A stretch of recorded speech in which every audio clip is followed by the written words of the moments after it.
We are down to the final four, and for all the excitement thus far, I'm sure Euro 2020 has plenty more in store in the coming days. Hello and welcome back to the State of the Euros here on the fantastic A State of Mind network. We are broadcasting live on Facebook, Twitter and YouTube, so plenty of ways to get this fantastic content into your eyes and ears. My name is Jack Donnelly, and regular viewers of this show will be used to Sean McGill sitting here in the hosting chair. But after a period of isolation and a lot of hard work, he's having some deserved time off down south, seeing some family. So I'll be taking the reins over the next few days. With 4 quarter-finals playing out over the weekend and the semi-finals to come tonight and tomorrow, we have got plenty to discuss from this incredibly entertaining tournament. And I am delighted to be joined by two of my good mates. Firstly, we're joined by Cameron Wansell. How are you doing, mate? I'm good. It's been a few days. It feels like a few weeks since the last Euros games. That's about tournament football. It feels like it's been a long, long time since the games, but excited to chat about them and the ones tonight and tomorrow. It's once you're so used to that routine. I mean, I think I complained about it when they got rid of the 2 p.m. kickoff. Towards the end of the group stages. Now there's not even a 5 p.m. kickoff. What was I going to do with that time? I know, I need to wake up in the morning and then wait best part of 12 hours for football. It's a disgrace. It's genuinely disgraceful. We are also joined by Mr. Stuart Garvey. How about you, mate? How are you getting on? I'm not bad at all. I'm trying to think of new hobbies to take up the time because it's crazy. Copa America isn't until like 1 or 2 in the morning as well, so that's... And even that's 2 games to go. We've got the semi-final tonight at whatever o'clock, and then the final between Brazil and either one of Argentina and Colombia. I think I'm right with that. I'm not sure. Yeah, it is. That could be a whole other conversation in itself. But on this show, we are going to be focusing on the European Championships, which has thrown up so much drama, so much entertainment, and plenty to talk about. That's what we're going to be doing today. We might as well start because we've got 4 quarterfinals to get through, and a fair bit happened in each one. So we'll start on Saturday night, where Denmark reigned victorious and got themselves into the semi-finals after defeating the Czech Republic 2-1 in Baku. The Danes struck early with Thomas Delaney nodding in a corner after just 5 minutes into the game before Kasper Dolberg converted a peach of a cross from Joachim Mæhle to double the advantage. Patrick Schick got the Czechs off to a great start in the second half, and they started pushing, looking for that equaliser, but the Danes were able to hold on and see the match out to book their place at the first of 2 semi-finals at Wembley in the coming days. Struan, just going to touch on the victors of the match first. Considering the traumatic events of that opening match day for Denmark as they saw their talisman Christian Eriksen drop to the ground after suffering a cardiac arrest, they've really done nothing but show themselves as a determined, classy, and sorry, that's Sean McGill watching from his holidays. Bring back Sean. We're loving it without him, aren't we? We're having a great time. We genuinely are having a great time. And he's interrupting my train of thought, so I'll hold that one against him forever more, realistically. So considering those horrific events, Denmark have really done nothing but show themselves as a determined, classy and efficient squad of players that could realistically have a great shout again to the final. Yeah, I think everybody's loving this Denmark team at the moment. I think what they've had to go through off the pitch has been incredible, to be honest. They've suffered a lot of injuries as well throughout the tournament. And I think the fact that they're in the semi-final is incredible. You know, the way things went in the group, they lost the opening games. Of course, what happened to Eriksen was horrible. And the fact that they're now at this stage and they've got a chance of making it to the final, I think is absolutely incredible.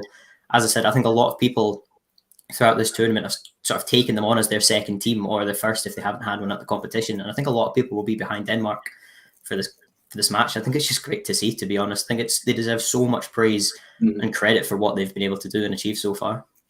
Just on that, Struan, I mean, understandably, those events in the opening game will have provided more than enough motivation for Denmark going forward. But I'm not sure. I feel as almost that the media are potentially saying that as the only reason that Denmark are going so far is that the fact that what happened to Eriksen on the opening day might have lit the fire under them, and that's the only reason that this team have gotten to a semi-final. When in reality, there's a number of talented and highly capable players to be able to drive this side forward in Eriksen's absence.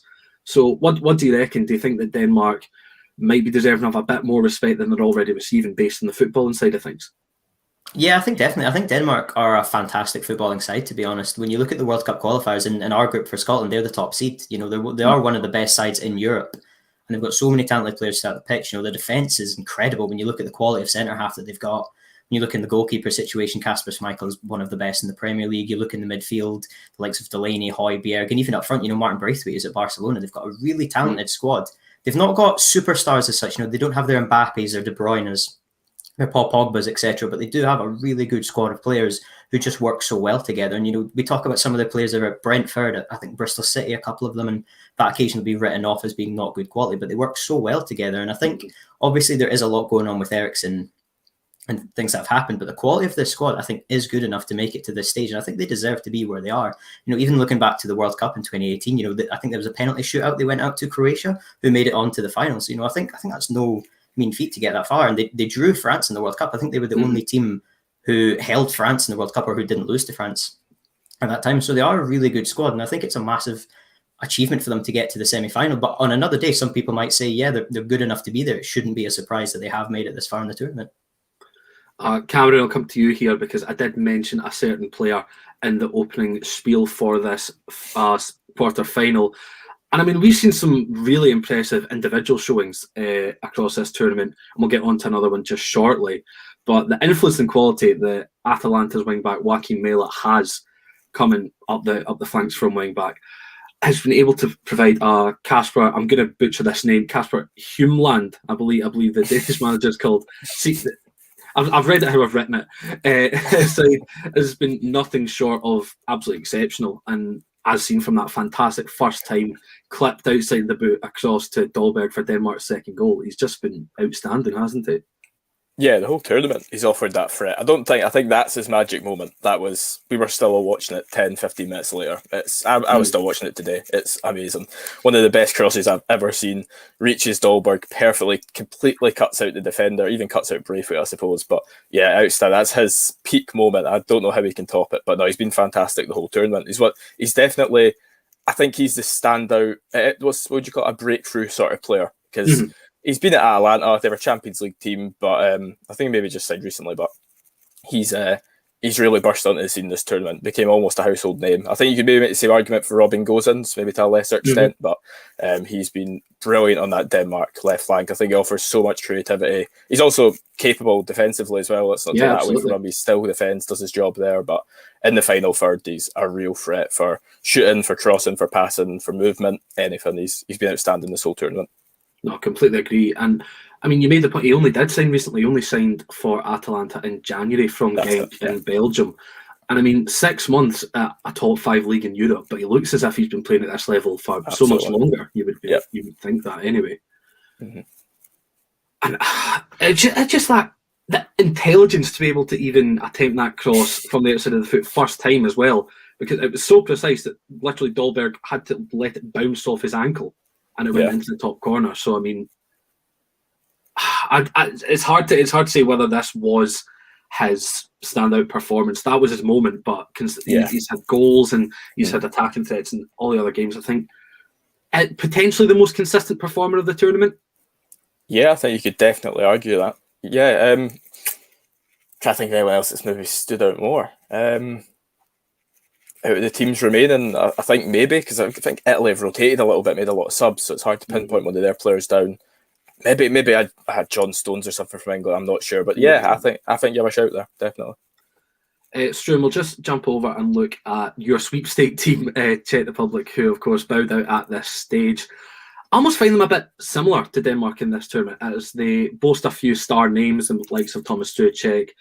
Vladimir Štrifal obviously will be very well known to us here in the UK, but they remain a largely unfamiliar outfit to those on these shores. But we get a front row seat to the kind of team that Jaroslav Šilhavý has been able to put together, as in their first game they defeated the Scots 2-0 at Hampden. I don't need to remind anyone of that, I'm sure. A solid point to Croatia and a comprehensive victory over the Netherlands in the round of 16 followed.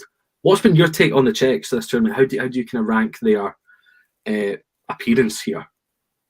I think they've impressed quite a few people. I think they were probably written off by quite a few, especially in that group. I think a lot of people would have tipped Croatia and England to be the standouts from that, from our group. And I think when they came up against Holland, I remember when the draw was made on Twitter, and I saw quite a lot of people saying, that'll be Holland going through. That's an easy tie for them. And the Czech Republic did really well. I know Dillet was sent off in that match, but I thought the Czech Republic were the better team, to be honest, throughout the 90. I think they deserve to be where they were. They pushed Denmark really close. They're kind of similar to Denmark in the sense that they don't really have many star names. They don't have any stand-up players, but they just play really well together. And I think Patrick Schick has got to be one of the players of the tournament. I mean, he probably scored the goal of the tournament against us, unfortunately. Don't mean to bring that one back up, but he's been really solid, to be honest. He's been an out-and-out striker. He's been scoring some fantastic goals, some really easy goals.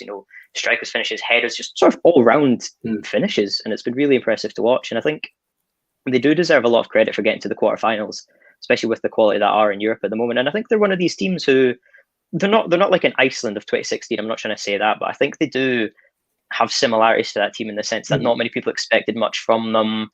They've gotten past some good opposition. They've made it this far. Drawn to Croatia is no mean feat for them, to be honest. And beating Holland, those are two really good results. So I think they do deserve a lot of credit, but it possibly was just a step too far to make it, to the semi-finals. I believe Callas was injured as well. I think they had a couple of injuries throughout, so I think they performed well. And obviously, we always associate, well, in our generation, I think the Czech Republic with Petr Cech being in goals. And I think obviously when you have a player so talented as Petr Cech in goals, it's hard to replace. But I think Vaclik was one of the standout keepers this tournament, especially against Scotland. They made some incredible saves, and I think he was definitely one of the standouts for me.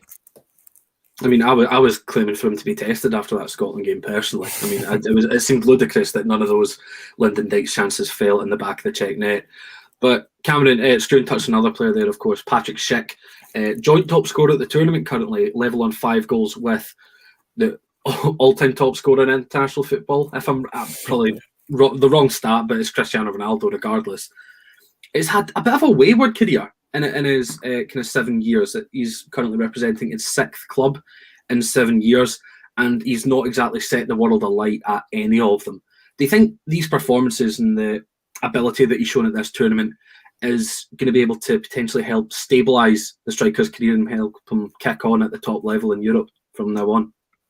Yeah, it's a huge, if anything, it's a confidence boost. I think heading into the season with Bayer Leverkusen, I think they've got a big season ahead in the Bundesliga.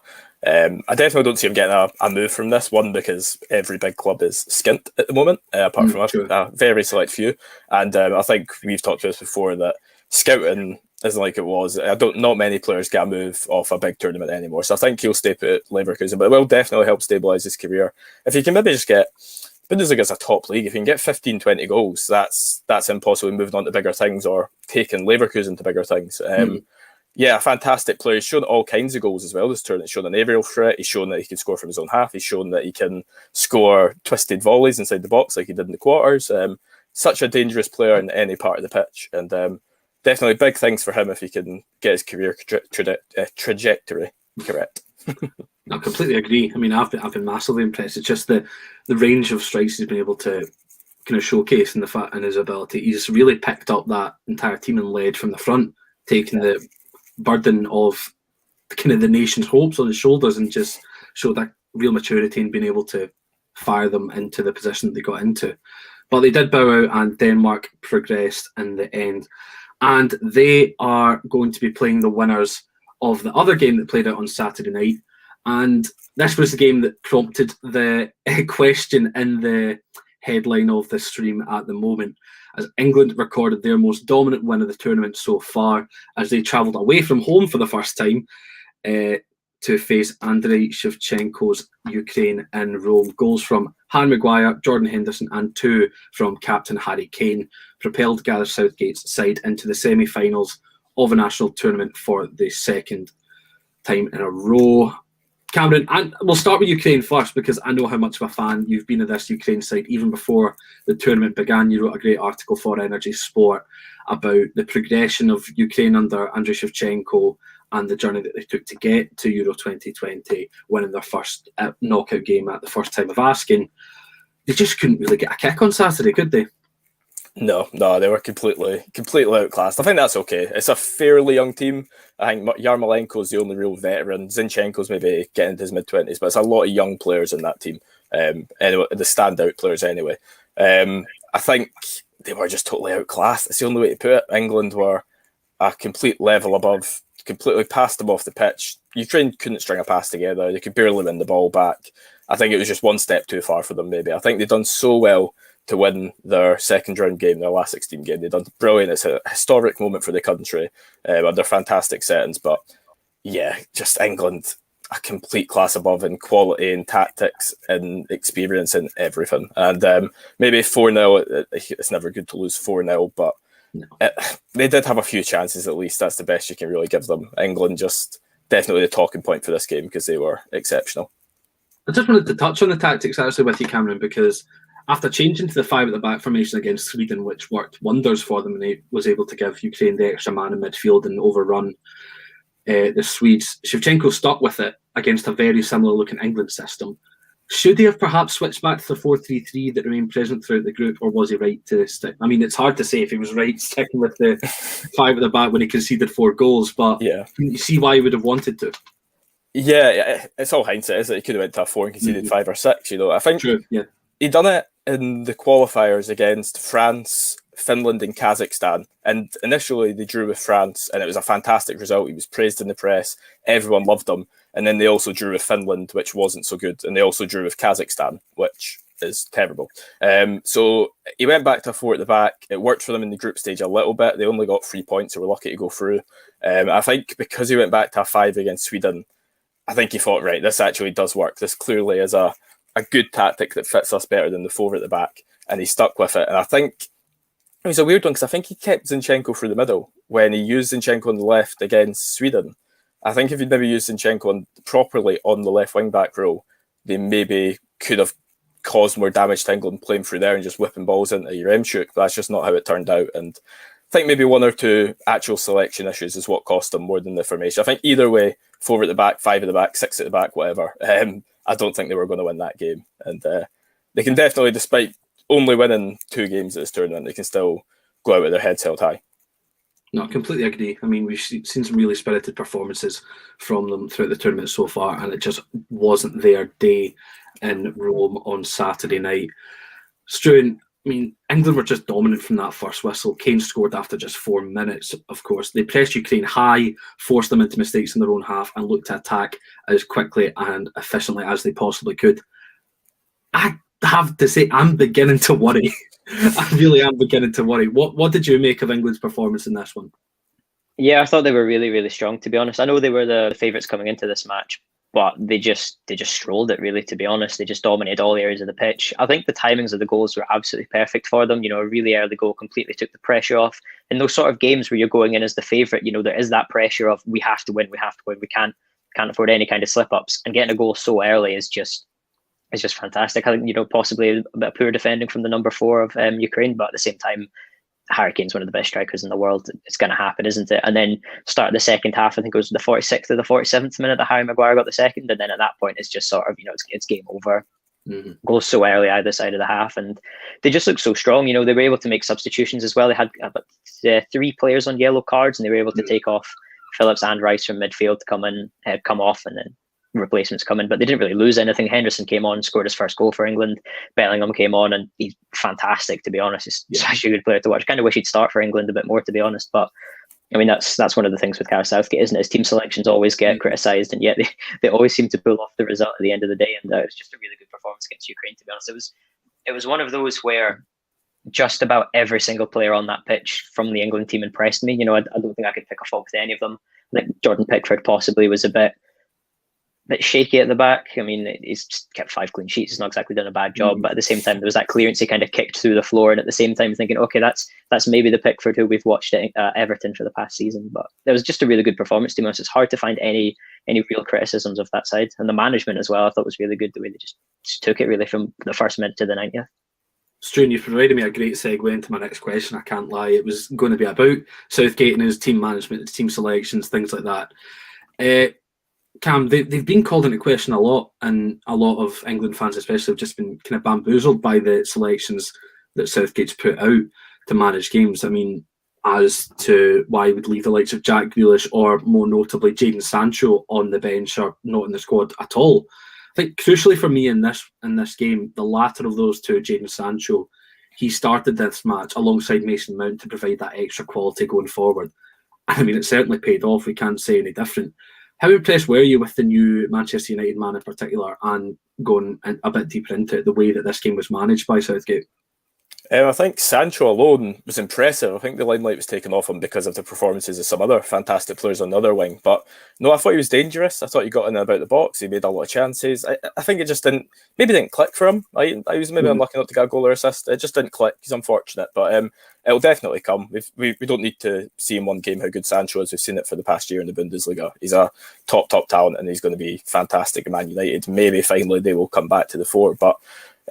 In general, game management for Southgate's unbelievable. It's the way he sets up his defence is second to none. But obviously, he's kept 5 straight clean sheets with Jordan Pickford in goal, a goalkeeper I don't have a lot of time for. I think the way he makes his substitutions, I think he gets them bang on, something that we maybe would have been criticised for in the past. I think he was at the last World Cup.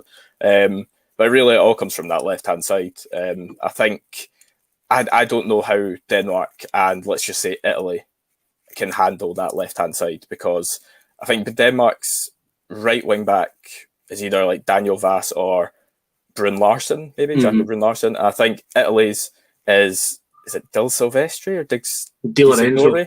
Di Lorenzo, sorry, I'm getting all they mixed up. Di Lorenzo, and we saw how shaky he was, giving away a penalty against Belgium to Doku, something I'm sure we'll come on to later. But I don't know how they handle that. I think England, Southgate can do whatever he wants almost in those games. As long as that left-hand side is creating chances between Shaw, Sterling and Kane, then they're the favourites for me. It's true, and I can't mention those attacks on the left-hand side, and I think you were hoping that I was going to come to you to talk about a certain player in particular.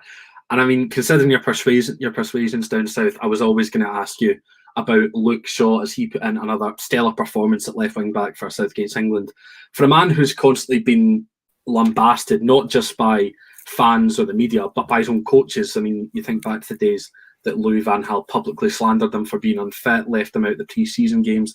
Jose Mourinho seems to take genuine pleasure in admonishing Shaw to the press. This has been a really tremendous tournament for the England man, and it's gone a long way to prove his doubters wrong. Yeah, I think for the past 12 months, Shaw has just been incredible, and he's kept that form up with England. You know, he wasn't even really in question for the England side since 2014 when he was just a youngster coming through in the squad, and now he's arguably one of the first choices to be played in that lineup. I think he's second at the moment in terms of overall assists at the Euros. He's got 3. I think Zuber of Switzerland's top with 4, so you could easily top the assist chart, which I think is really impressive. And just sort of the link-up play that he's got within this England team, obviously plays with Harry Maguire at club level, so I think that's a really good combination. It's similar to Stones and Walker on the other side, just the fact that I think these are quite a few good connections within the England team. And even though he's never really played with Sterling in his career, other than internationally briefly, the two of them have got a really good understanding down that left-hand side. And even when Jack Grealish comes onto that side, or Rashford, you know, he just seems to link up pretty effortlessly with them, and I think he's just been really impressive. You know, as we spoke about, obviously previous managers have had a few criticisms of him, but I think both Southgate and Solskjaer, who are very good man managers, so their man management is incredible. I think they're two of the reasons why Shaw has been so good. You know, just that confidence that the manager has in him has helped him excel massively. And I think the fact now he probably is the first choice left back. I think a few people had questions when Kieran Trippier was played at left back in the very first game against Croatia. Of course, a lot of people know Walker and Trippier have got a lot of faith from Southgate, but I think Shaw's sort of cemented that place to be his own now. And Cam, it's not just been Shaw though in terms of the defence. I mean, the whole defence has been performing very well indeed. England becoming the first team in European Championship history to start the competition with 5 clean sheets.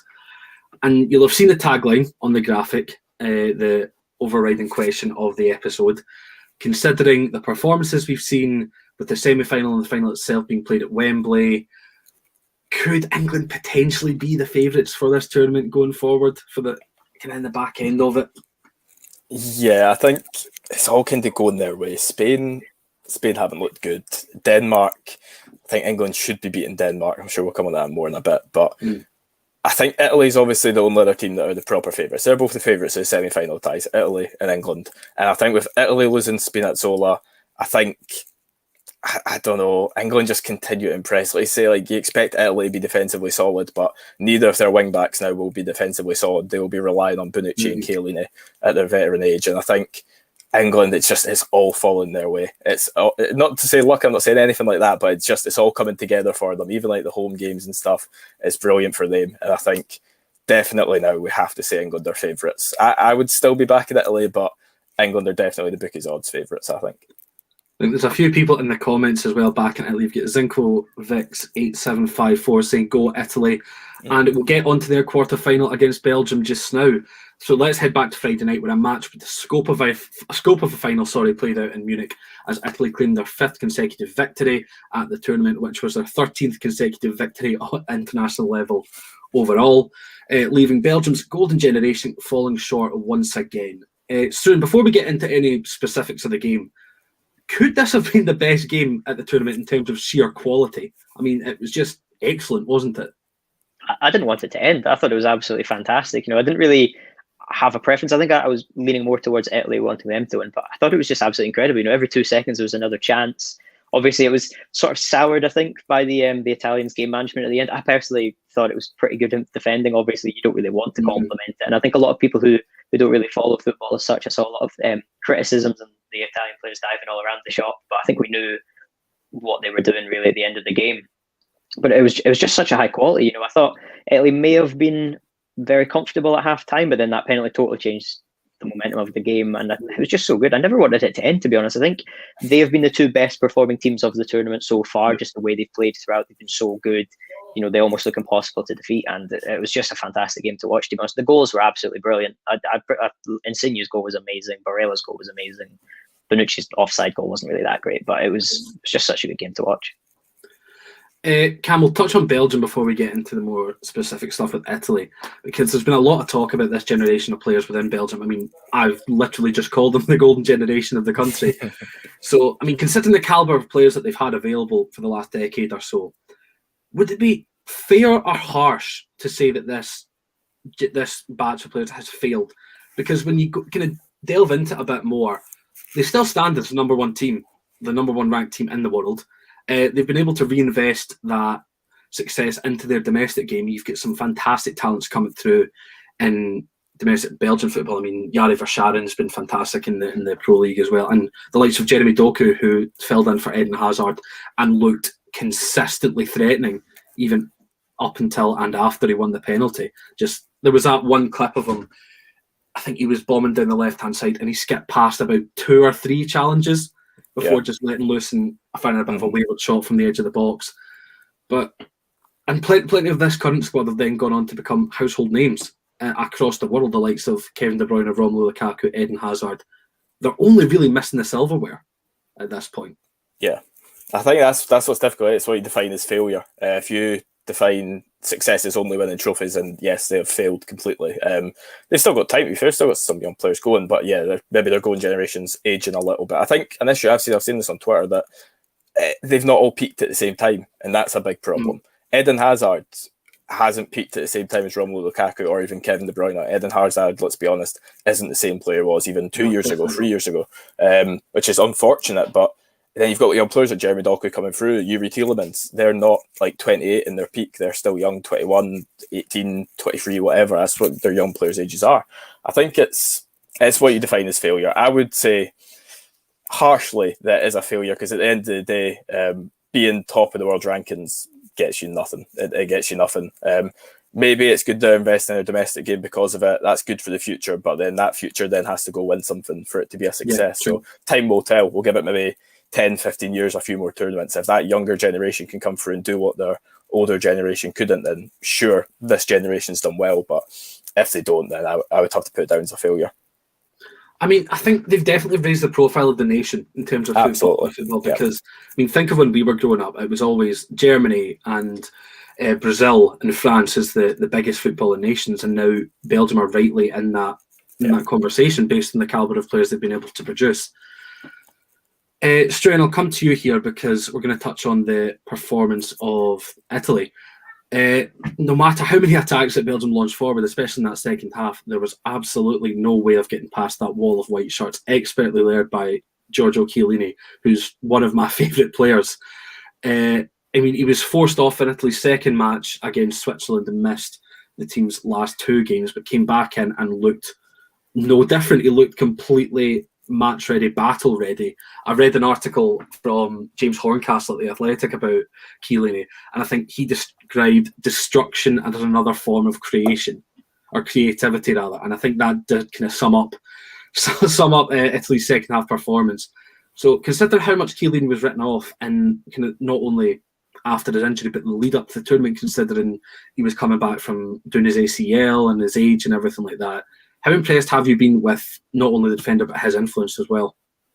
I was blown away by him, to be honest. I think I wasn't sure what he would be able to achieve in this tournament, but I didn't think he was going to be as good as he was. As you previously mentioned, the injuries he's suffered, he's getting on now, but he's been absolutely fantastic. He's arguably been the best centre half of the Euros. He probably has been, I think, if you take everything into consideration. And I think he's the leader that Italian team need. I think he's absolutely fantastic at the back. Bonucci as well, I think, has been absolutely excellent. Of course, the two of them have played together forever, really.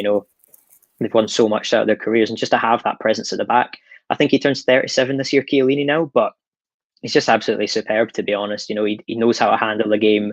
He just knows how to play, really. He should probably have had a goal as well that was ruled out in the game. Yeah. He was, unfortunately, had to go off through injury, and you just saw the celebration from that goal. It was ruled out later on. Bonucci's also had one ruled out. But you can just see the passion that he has for playing for his national team, and it's just so good to see. I think this is one of these players who we've grown up watching.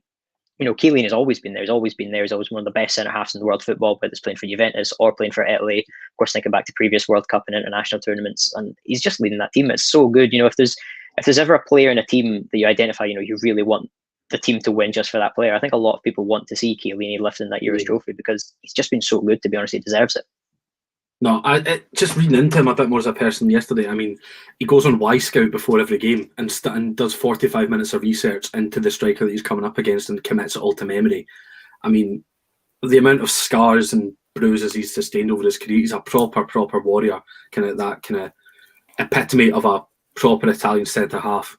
But Cameron, it's not just been Chiellini in the Italian defence that's been shining as a star. He's gone above and beyond anyone's expectations with his performances.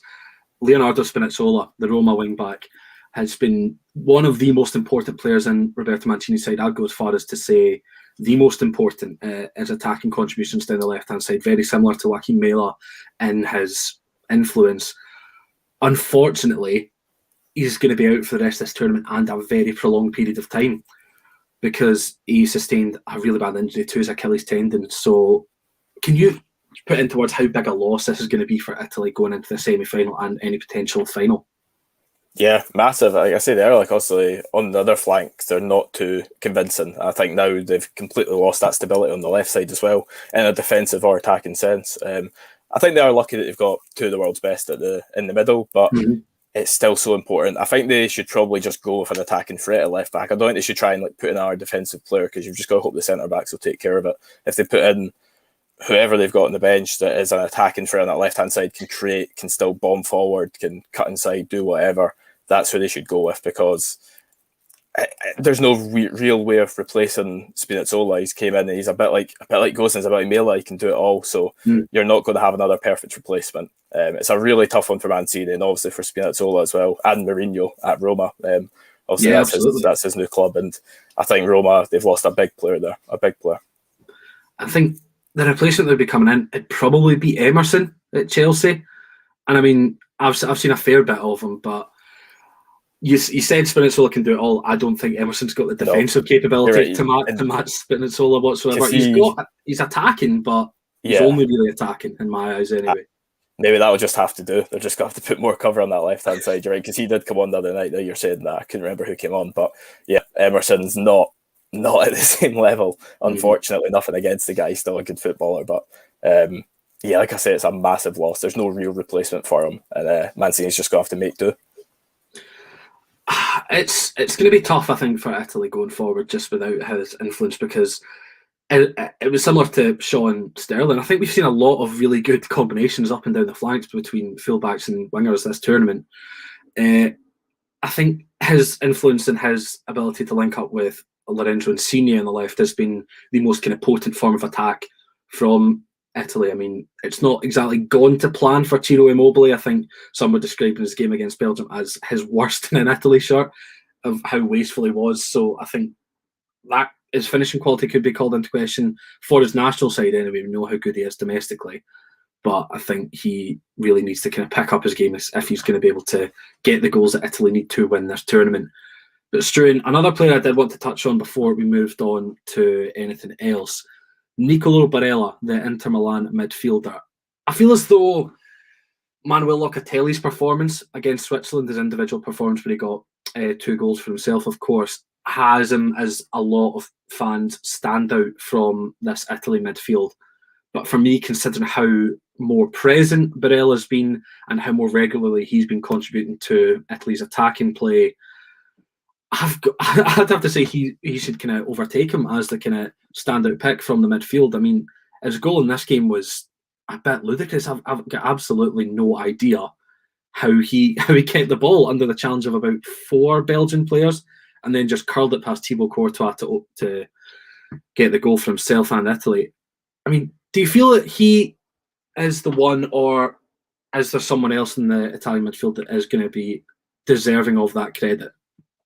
I think it should probably go to him. I mean, as you say, Locatelli scored those 2 goals and he had a good tournament to begin with. I think a lot of people sort of identified him as the key man in that midfield, but I think Barella's been absolutely fantastic. You know, even this past season with Inter Milan winning the Serie A, I think he's just been absolutely incredible, to be honest. He's such a young midfielder as well, but he's without doubt one of the best young midfielders in world football, to be honest. And what I quite like about this Italian team is the goals are coming from all over the pitch. You know, it's not just the same striker up front who's getting the goals. You know, we saw Insigne and Barella score in this game. We saw Chiellini and Bonucci have had goals ruled out.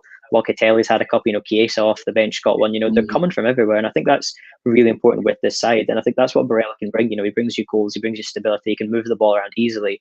He's just sort of an all-action midfielder. And I think obviously Jorginho is irreplaceable in that midfield because of the role he plays, but I think Barella is the one who's been the standout, to be honest, in my eyes. You know, Verratti and Locatelli have both been incredible, but neither of them are going to replace Barella. You know, they're fighting each other for that spot. I think Barella's just about untouchable at this point.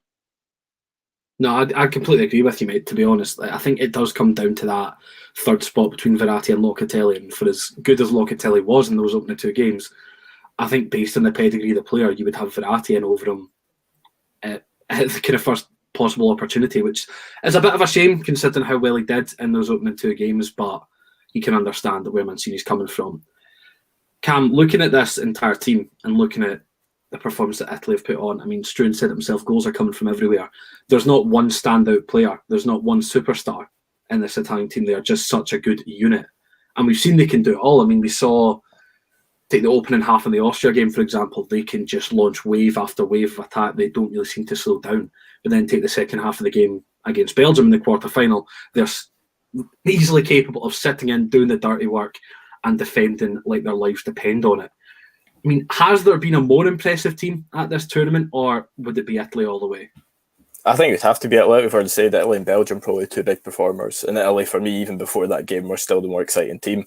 I just wonder how good Italy could be with imagine Italy had like Harry Kane. Imagine Italy had Harry Kane instead of Immobile. Because Ciro Immobile, to be honest, outside of his diving antics, genuinely, he's not impressed me too much. I think he gets the ball on the edge of the box, turns and fires it straight into the centre back marking him. He's done that so many times, it's ridiculous. If they had a proper out and out goal scoring but playmaking striker like Harry Kane, I know they can't have it all, but imagine how dangerous they would be then as well. It'd be scary, really scary. It'd be very scary. There'd be no one else even with a chance of beating them. I think, that's probably the only weak spots of their team, probably striker and maybe right back, now left back with Spinazzola missing, but they are, the most impressive team. I think they have been the whole tournament, even though they don't play all-out attacking football because nobody does that in an international tournament. Even just their counter-attacking play and the way they play making stuff is absolutely fantastic. And I think with I don't know, it's difficult with Spinazzola, but I'd love for them to win it just because they're the best team. Simple as that. Yeah, no, I think after that first game, they kind of picked up my interest a lot more. I think I predicted, who did I predict at the start? I think I was back in Portugal or France to go on and win it. But after that kind of first couple of performances, my mind swung over to Italy. So I think they've been my front runner from kind of the first kick of the ball, really. And they were the first kick of the ball at the tournament, opening the game. Lorenzo Insigne driving his wee car onto the pitch to deliver the ball. That's what I'm gutted we never saw more of that.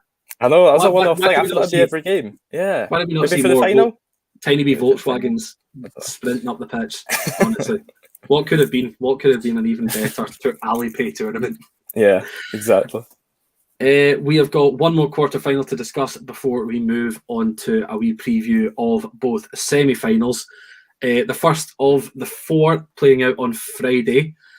We saw Spain advance to the semi-finals after defeating Switzerland on penalties. The Spaniards opened the scoring early on via a deflected Jordi Alba shot off Dennis Zakaria, before Xherdan Shaqiri scored yet another tournament goal for Switzerland. He seems to do it every single time. He's such a tournament player. I feel like you never hear from him at club level, especially when he's been at Liverpool. And then you end up with one of the players of the tournament every time because he's just so good for Switzerland.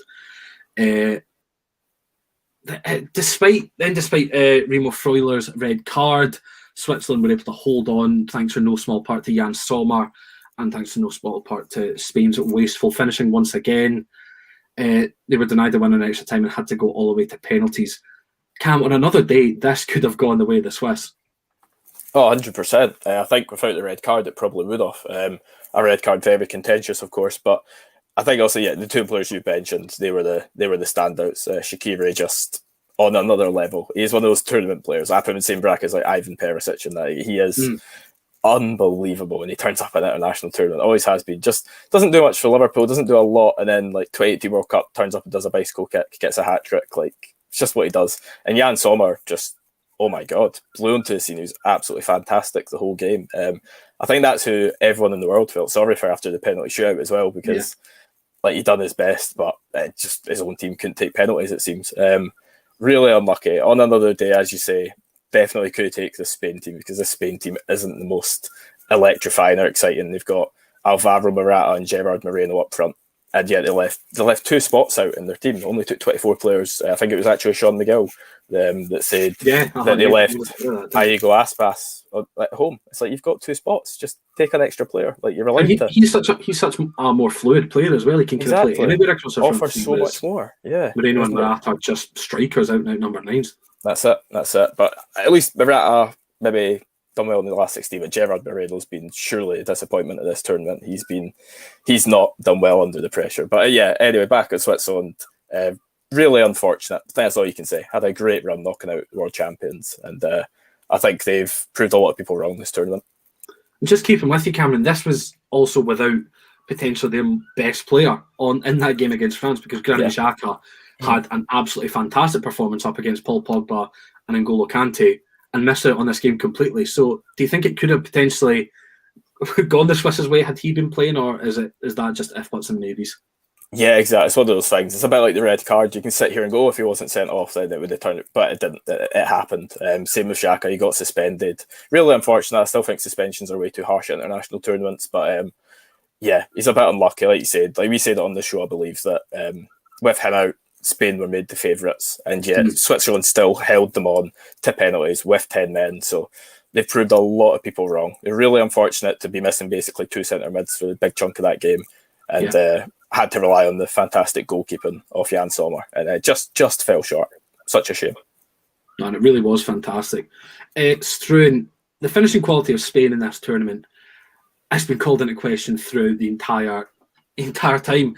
I mean, before 10 goals in 2 games, of course, and then it seemed to dispel the chatter. However, on Friday night, it was kind of back to the Spain that we saw in the opening 2 games, just completely wasteful. 28 total shots from Spain in the game compared to 8 from Switzerland. And they were deadlocked until penalties. I mean, is this going to remain a concern? Because you have to think, such a wasteful Spanish team coming up against Italy, who have the most rugged and kind of heart in their sleeve defence that we've seen at the tournament, they're going to be terrified. They need to improve on that quality massively. Yeah, I think chances will be few and far between against Italy, to be honest. We spoke about how good that defence is. And I think they'll struggle to have anything, to be honest. And even if they do create a chance, I mean, it's very harsh to say, but if it falls to Moreno or Morata at the moment, you probably don't have that much confidence that they're actually going to take it. Especially when Italy have got a really good goalkeeper as well. He hasn't had to do much this tournament, but I mean, any chance they do get, I'd back Donnarumma to make a save. And I think the midfield battle of this match is what's really exciting. But I'll stay more to Spain. I mean, the goals are they are coming from everywhere. I mean, in the Croatia game, Azpilicueta suddenly emerged in the box, and it was, what's he doing there? He shouldn't have been able to get into that position. Laporte scored against Slovakia. Slovakia. Yeah. Yeah, he scored against Slovakia in that game as well, and the goals are kind of coming from defence in that sense. Jordi Alba was the one who caused the own goal from Zakaria in the game against Switzerland. So it is similar to what I said about Italy, that goals are coming from everywhere, but at the same time, it's just not confidence. They have scored 5 goals 2 games in a row prior to the Switzerland game, but at the same time, they just wouldn't look like a team. I think they might nearly be the top scorers in the tournament as well, or at least up there with the amount that they've put in now. But it's just worrying. We've in our generation, we've grown up. Spain have had Fernando Torres, David Villa. They've been able to put the ball in the back of the net. Even back in the 2012 Euro final, it was Cesc Fabregas in a false 9. But that Spain team had goals. They just scored easily. Jordi Alba scored in that game against Italy. So it just doesn't look the same at the moment. And as we mentioned, they left players, like Aspas at home when they could have had another 2 slots in the team. And I think the only thing that I would probably say to sum up this Spain team in the best way possible is that they've got 1 player from Brighton and 0 players from Real Madrid, which is seldom for Spain to not have Real Madrid players. I think somebody like Ramos probably would have benefited. I mean, fair enough, he's not fit at the moment. Somebody like Carvajal probably could have come in at right back. Even Lucas Vazquez could have been an option just for his versatility alone. And I think possibly, obviously, hindsight's a wonderful thing. Looking back, would they have helped this team score more? Because obviously Ramos would have been on the penalties, but then again, I think Spain have missed their last 5 in normal time before they came to the penalty shootout. And by watching the penalty shootout, Rodri got subbed on to take a penalty and missed the penalty. And you're just sort of thinking, Busquets hit the post as well. It was a pretty terrible penalty shootout. You're just thinking, can this team score goals? Who in this team is going to actually put the ball in the back of the net? And I think if they had a Harry Kane, a Robert Lewandowski, somebody like that up front, I think they could be absolutely fantastic. They just seem to be missing somebody who just lives and breathes goals, who's just going to put the ball in the back of the net. And they've got so much talent. They've got a lot of young players coming through, the likes of Ferran Torres and Ansu Fati, who will probably occupy those wings for many years to come. But they need somebody to be in the middle there as well. And I just don't think Morata or Marino are going to do that. Despite Morata having 1 goal and 2 or something like that for Spain, it's a pretty ridiculous return, to be honest. He's got a really good return when you look at the numbers of it. I can't remember exactly what it is, but no, you're definitely right. And I think you've hit the nail on the head with the kind of youth players coming through, because your likes of Torres, Dani Olmo, Pedri, they've all been heavily involved in this tournament, but none of them are out-and-out goal-getters. Like, they'll create the chances and they'll lay balls on the plate for the striker, but they do need just someone. They've not really had anyone since the David Villa, the Fernando Torres, even Fabregas, as you mentioned. They've not really had anyone of that same calibre. I mean, looking most recently, potentially Fernando Llorente, if that's even being called into question. I think when you're leaning on Fernando Llorente as their best striker in recent memory, that's when you know that things haven't been going all too well. Cameron, we can't mention this game and not talk about the standard, or lack thereof, of the penalties, because I think when you were leading into it and you saw that it was going to go to penalties, it was done, extra time finished. Considering the quality that Switzerland showed against France in a shootout, Sommer making that save against Mbappe to win the shootout for them, and with that stat of missing their last 5 consecutive regular time penalties for Spain, where are you just kind of leaning more towards the Swiss the more time ticked on and penalties seem to be looming? Yeah, definitely. And also, like you say, the first person to step up was Busquets, and he hit the post, and you did just think, well, this is over before we started. Swiss have shown how excellent they are at penalties. This is gone. Like, there's no way Spain are coming back for this. And then all just went wrong. Schar's penalty was just like a pass. It was terrible. Didn't get any power behind it. Akanji's wasn't any better. And it just kind of spiraled, and you just sort of were watching it like it's like a car crash. You could look away from it. It's just like, oh my God, you're not missing again. Like, surely you're not missing again. Like, you were in the driving seat for this penalty shootout. They missed their first, and it somehow just fell away for them. I don't know if it was just they were tired or what, but shootouts largely a lottery, so there's not a lot you can do. But I think that was just the most cruel way for them to lose. That's all I can really say, because they deserve better than that. And true, I think Switzerland might kind of fly under the radar a bit, because I feel like they've not received the bulk of the attention that someone like maybe a Denmark has, or the Czechs, who have kind of surprised a lot more. But I think realistically, they've had a pretty decent tournament at the end of the day. Yeah, I think they can go with their heads held high, to be honest. Knocking out the world champions is absolutely fantastic. Coming from 3-1 down against the world champions is, amazing as well. They were in Italy's group. Obviously, it was a difficult group to get out of. They managed it. Came up against France in the last 16. I think they'd probably be expecting to go home. They didn't. They performed really well. Players like Granit Xhaka, who I think receives a lot of stick at Arsenal. He seems a totally different player for Switzerland. He was absolutely excellent. even like as we said, Shaqiri, it's been fantastic for Switzerland. Zuber's the top assister. I think they've had some really talented players. I think for me the standout is Jan Sommer. I think he's just such a good goalkeeper who never really seems to get that much praise around the world. He's never really regarded as one of the best goalkeepers, but he always seems to perform, especially for Switzerland. And I think he was just quite unlucky in that shootout. The fact that 3 of his players missed penalties in the shootout, and he couldn't really do anything else about it, to be honest. So it was unlucky for Switzerland to go out in the end. I think, as we said, the red card, penalties at the end of the day, it's a lottery. But at the same time, I think they had a really good tournament, and they'll probably be feeling a bit confident going into the World Cup that they not exactly go and win it, but they can have another good run, to be honest. They've got a really good squad there, a lot of good young players as well. And Mbolo's injury is another one that sort of should probably come up. He was doing well, and then unfortunately had to go off. Yeah, no, absolutely.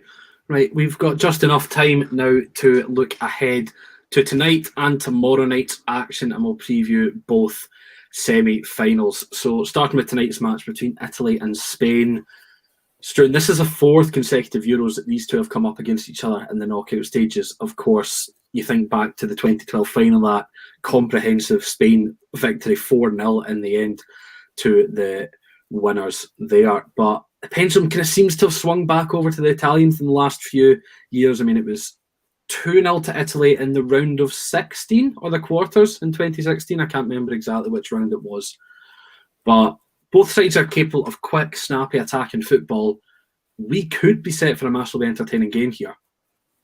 I'm really looking forward to it. This is definitely the semi-final that I'm looking more forward to out of the two of them. I think I mentioned previously, I think the midfield battle is going to be absolutely incredible. I think that's the strongest area in the Spanish team, and the Italian team's strong all over, to be honest, but their midfield is excellent. And I'm really excited to see how that pans out. It's going to be one of those games where at the same time, I'm thinking Italy are the favourites going into this, but at the same time, you just never know what this Spain team could be capable of when the such a competitive fixture. They've got players who've been there, done it, like some Jordi Alba, Busquets, etc. They'll know how to handle a game like this. I'm just really looking forward, to be honest. I think there's so much quality on either side. They both performed well. I think Italy are probably marginal favourites going into this one. Yeah. But at the same time, I could easily see Spain winning. I think a lot of people have been writing them off throughout, and at the same time, they might just suddenly make it to the final. Spoke about the Italian fullback injuries. That could be a huge factor in this one. You never know what Ferran Torres, Jordi Alba could do on one side. I wouldn't be surprised if out of nowhere Adama Traore suddenly comes into the Spain team. He's not been seen the entire time, and then he comes into this one. Somebody like him running at either fullback or Chiellini, the pace he has, he's so good. His end product's it's been a bit shaky for Wolves, but at the same time, he could get so many opportunities in behind, and I think that's maybe what Spain will look for in this game. No, absolutely. I completely forgotten that Adama Traore was even included. I've not seen him whatsoever. Yeah. It's been odd to see someone like Gerard Moreno shifted out to the right-hand side where he's naturally a number 9, and have someone wasting on the bench like Adama Traore, who's used to playing on the wing. That's a really good point, Struan. Cam, you've got a lot riding on this match, realistically. You've got about 125 quid on this match, and then the final, with Spain being your team in the Energy Sports sweepstake. I mean, given that Italy don't seem to have a crack in their armour, and Spain are going to have to be a lot more clinical, as you already said, to get the better of this Italian backline, how do you fancy they are, and hand in hand, your chances in this one? To be honest, I've been riding off Spain all tournament. Like when they went into the final group game, I was calling them hopeless. Like genuinely, I thought they were terrible. And then they smacked Slovenia. They scored another 5 goals, and I thought, oh no, this team's actually got a bit about them. They can get plenty of goals. And then they went out and almost got beat Switzerland the last round. And I was like, oh my goodness, right? I just don't know what to think of them. I really don't know what to think of them. I actually loved Struan's shout there. I like Adama Traore. Not that he helps with the clinical side, but definitely the pace idea. That's a fantastic shout. Hopefully Big Enrique's listening and he listens to Struan and does that. But of course he does, yeah. I'm not feeling too hopeful. I think Italy, this has been a tournament of shock, so I don't want to be too bold driving, but I think Italy do have enough about them, even without Spinazzola. They've just got such a good spine to that team. And even it's a case of both teams' forwards haven't really been firing a lot. And I think if one of them just turns up, if Morata or Immobile turns up, that will settle the game. It's a really interesting one. I'm the same as Struan, definitely looking forward to this one more than the other for obvious reasons, but no, really exciting game. Hopefully it's not like a boring 0-0. Hopefully this is a really exciting game as it has been all tournament. And even though I'll be back in Spain, I'll quietly be back in Italy as well. I think a lot of people will be of the same mindset of you, Cam, and back in Italy, because especially up here in Scotland, we would probably hedge our bets that Italy would be the best team to, Yeah. or the most likely team to beat England in a potential final. So I think a lot of Scottish fans will be hoping that Italy can get the job done. If you're watching along, feel free to let us know your predictions for both semi-finals in the comments. We'll get some read out as we give our own. I'm going to ask you both for a prediction on this semi-final just now. You can include goal scorers if you want, or just the score itself. So, Struan, I'll come to you first. How's this one going to finish? I'll go for a 1-1 in normal time and Italy to win it 2-1 in extra time. Just to be a bit different. I thought you said 1-0 there, and I was like, how's it 1-0 going to extra time? Sorry, 1-0. I meant 1-0 if I said 1-0, sorry. I think I misheard. 1-0 and then 2-1 to Italy in extra time. As for the goal score, it'd be fantastic if it was like Chiellini, wouldn't it? In the you'd love it. something like that to the penalties. I've got the exact same thing down. To be honest, Italy 2-1 after extra time. Cameron, how about yourself? How are you looking at this game? I'm slightly verging off you guys. I'm saying 2-1, but I'm saying just in normal time. I don't know if this will go extra time. I think Italy will get the job done in 90 minutes. For giving goal scorers, I'm going to say Mobley gets a goal. I'm going to say Chiellini gets retribution for that one disallowed. And I think, should he play, I'll put my money on Ferran Torres scoring for Spain, because he's actually he's been exciting so far. So that's my goals and goal scorers. I like it. We've got a fair few comments coming in just now. Zinco VIX going Italy 3, Spain 2. Would love that scoreline, to be honest. Just bags of entertainment. T-Mac saying 1-1, Italy win on penalties based on Spain's record. I can definitely get behind that. Daniel Mack saying 3-1 to Italy. I could see it. Yeah, to be honest, any of these scorelines I can see, because I would probably back Italy over Spain regardless.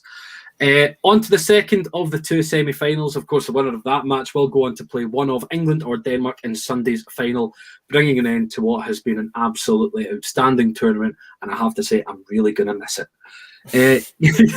Cam, England haven't conceded a goal yet. They'll be in front of their home fans. They've had an easier run than any of the other tournament front runners. They've only travelled away once.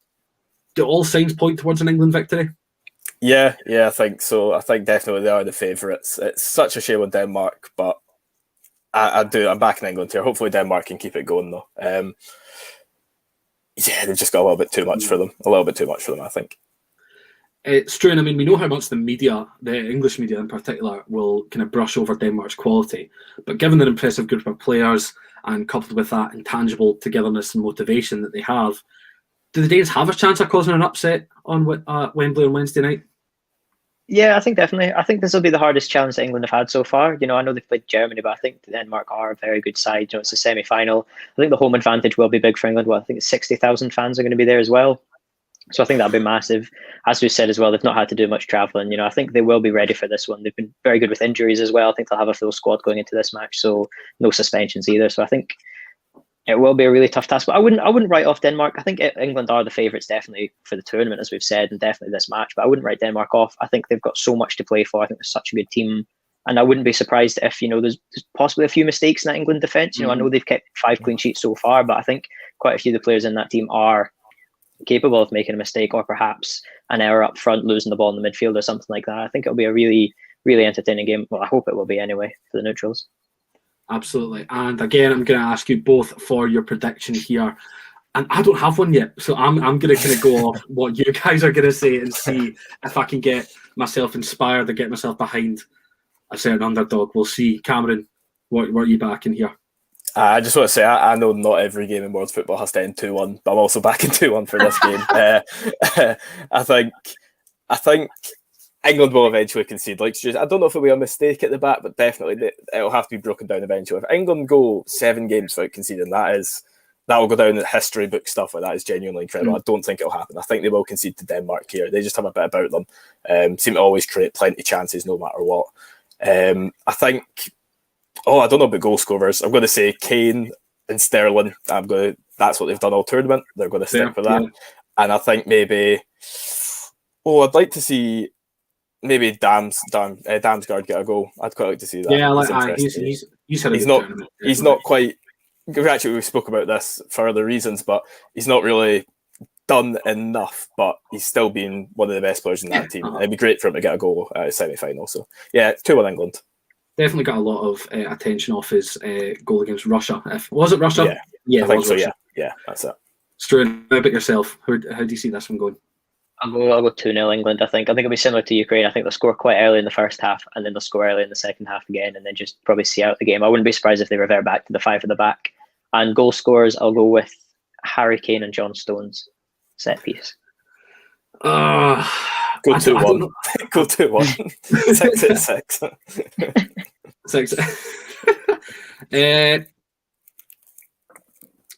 I think it has to. I'm going to go 1-0 England, to be honest, because I think Denmark will provide them with the toughest chance they'll face yet. And to be honest, I wouldn't be surprised if that's an extra time. I feel like they're just going to have that defensive solidity. I mean, Simon Kjær and Andreas Christensen have been absolutely excellent all tournament long, so I'm not going to be surprised if I see the pair of them really, really mess up the attacking plan for England. And I'm going to say it's going to be someone odd. Like, it'll be a Declan Rice or something like that to get the goal.